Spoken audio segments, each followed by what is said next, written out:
Dirga Lasut langsung memperoleh 1 kartu kuning, sekaligus menjadi kartu kuning yang keempat sepanjang 51 menit pertandingan sore ini.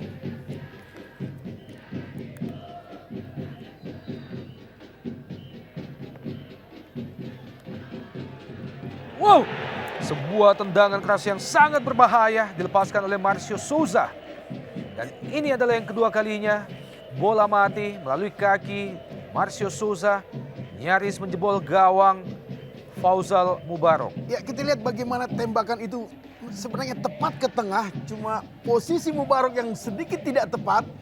Beruntung dia melakukan keputusan yang tepat, memukul bola, tidak berusaha menangkap, sehingga selamatlah gawang Sriwijaya dari kebobolan yang kedua kali ini.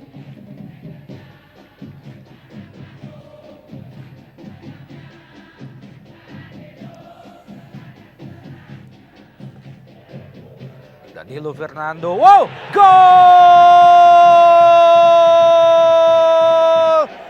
Melalui sebuah sepak pojok, Danilo Fernando menempatkan bola ke tiang jauh dan tampaknya mengenai kepala Marcio Souza, berubah kedudukan menjadi 2-0 bagi Delta Sidoarjo. Ya, kita lihat bagaimana rapuhnya kembali kita kritik lini belakang Sriwijaya. Mereka hanya memperhatikan bola, tidak marking Marcio yang sangat dekat dengan gawang Mubarok. Kita lihat semuanya terpaku. Ya. Bahkan pemain yang harus mengcover Marcio Souza menunduk tidak melihat bola. Sebuah kesalahan fatal yang dilakukan lini belakang. 3 pemain belakang. Ya betul, 3 pemain belakang tidak mampu menjaga Marcio Souza. Sebuah gol yang memang layak dipersembahkan oleh Marcio Souza sebagai pemain anyar di tim Deltras kali ini. Kembali memecah ke Muhammad Nasuha.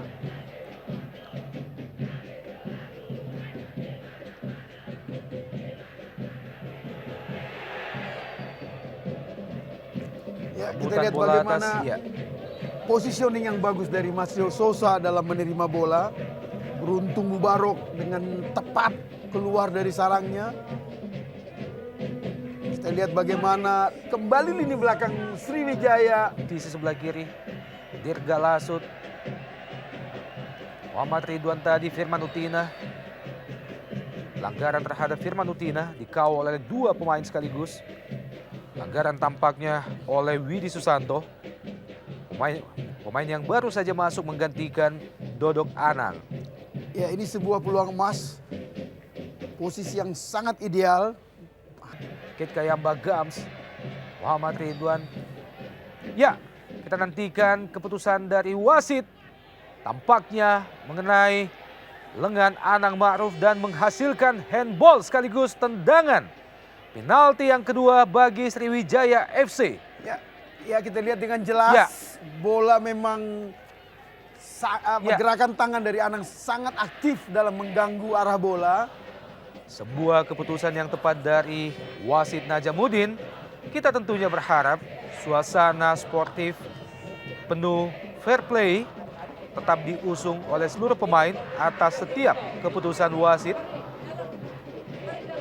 Dan wasit Najamuddin telah memutuskan hadiah tendangan penalti yang kedua bagi Sriwijaya FC setelah bola yang dilepaskan oleh Muhammad Ridwan di kotak penalti Deltras mengenai lengan Anang Ma'ruf. Kita nantikan mampukah Sriwijaya memaksimalkan peluang kedua ini.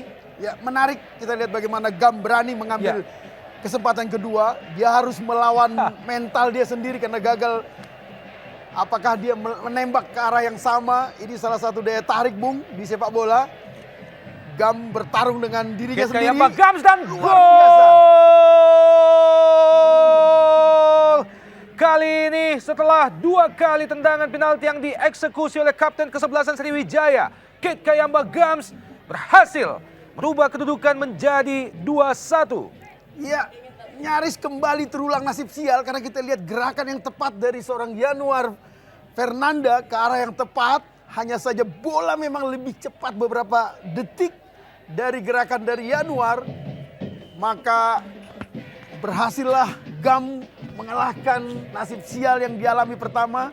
Utara mengeksekusi tendangan pojok bagi Sriwijaya FC dan tampaknya pelanggaran Kit Kayamba Gams terhadap Anang Ma'ruf sebelum menyambut bola crossing dari Firman Utina.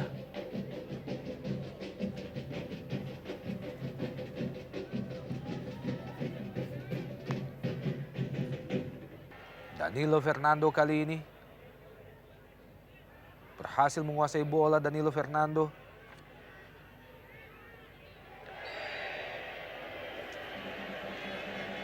pelanggaran terhadap Hoirul Masuda dan lagi-lagi dilakukan oleh Dirga Lasut. Ya, ini posisi yang sangat ideal bagi Marcio Sosa atau Danilo Fernando.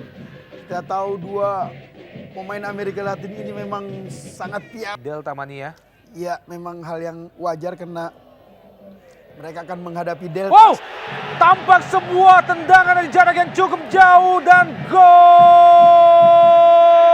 Danilo Fernando berhasil memperdaya kiper Faisal Mubarak menempatkan bola ke tiang jauh.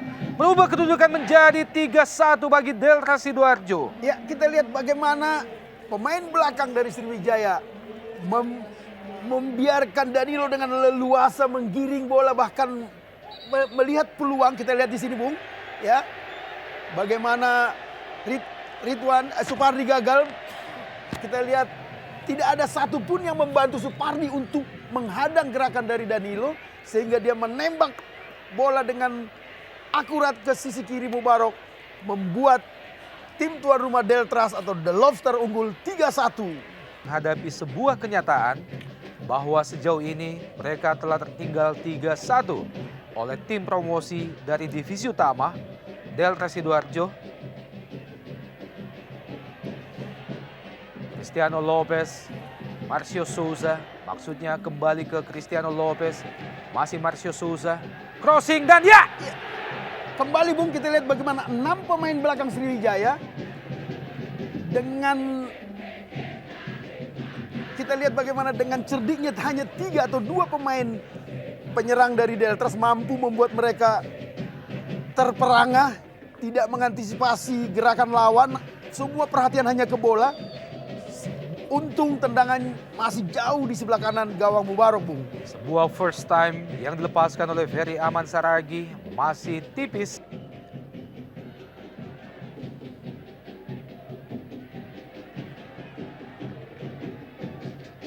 Serangan balik Delta Sidoarjo kali ini.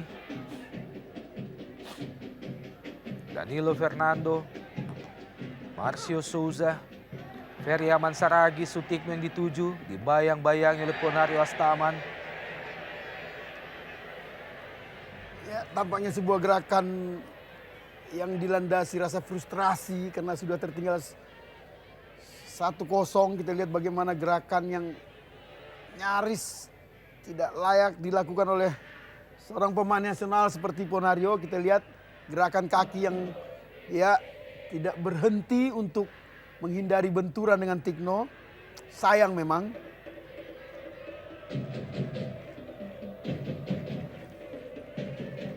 Pemain yang telah diperoleh oleh Arif Suyono tinggal berhadapan dengan kiper Delta Sidoarjo.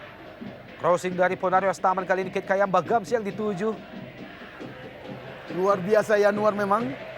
Dia layak menjadi salah satu kandidat Ya, MVP, Most Valuable Player pada pertandingan sore ini. Karena tercatat 5 kali mampu menggagalkan peluang emas dari menit pertama yang dimiliki oleh penyerang-penyerang Sriwijaya.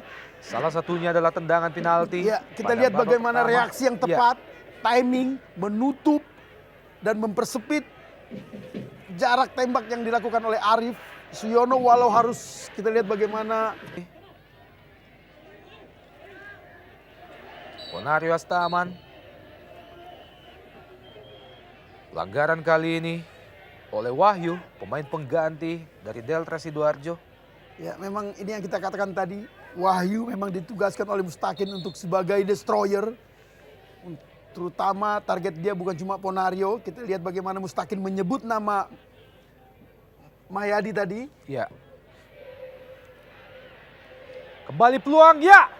Lagi-lagi peluang terbuka bagi Sriwijaya FC masih gagal membuahkan gol. Ya, 5 peluang emas Bung dalam tempo 20 menit terakhir. Kali ini Mayadi yang gagal memanfaatkan umpan matang. Kita lihat bagaimana kontrolnya sudah cukup bagus. Tembakan kaki kiri yang melenceng jauh di sebelah kiri gawang. Mahyadi Panggabean kali ini jauh